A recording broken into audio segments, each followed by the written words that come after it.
Le Père vous aime puisque vous m'avez aimé, et vous avez cru que je suis sorti de Dieu. Jean chapitre 16, versets 26-27. Si vous demeurez en moi, et que mes paroles demeurent en vous, demandez ce que vous voudrez, et cela vous adviendra. Ce qui glorifie mon Père, c'est que vous portiez beaucoup de fruits, et ainsi vous serez mes disciples.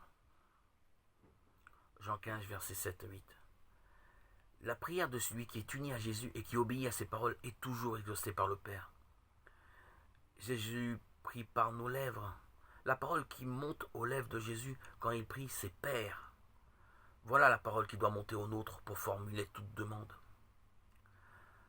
La parole qui monte aux lèvres de Jésus quand il prie, c'est encore Père, non pas ma volonté, mais la tienne. Luc 12, verset 42. Voilà les paroles qui doivent monter aux nôtres pour formuler notre amour. Il faut croire en lui et le prier. Lui, Jésus, le Fils bien-aimé. Il ne nous refusera rien. En vérité, je vous le dis, celui qui croit en moi fera aussi les œuvres que je fais, et en fera de plus grandes. Car je m'en vais vers le Père, et quoi que vous me demandiez en mon nom, je le ferai afin que le Père soit glorifié dans le Fils. Si vous me demandez quelque chose en mon nom, je le ferai. La puissance de notre prière vient de ce crédit illimité que l'amitié nous ouvre auprès du Fils de Dieu. Il est la force et le nerf de notre prière. En vérité, je vous le dis, quoi que vous demandiez au Père, il vous l'accordera en mon nom. Jusqu'à présent, vous n'avez rien demandé en mon nom.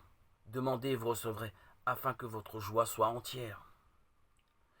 Et si nous essayons aux heures de tristesse, de désespoir, de demander au Père de nous aider, de nous éclairer, de nous rendre la joie au nom de Jésus, son Fils bien-aimé, et Jésus ajoute encore, pour nous, en ce jour-là, vous prierez en mon nom.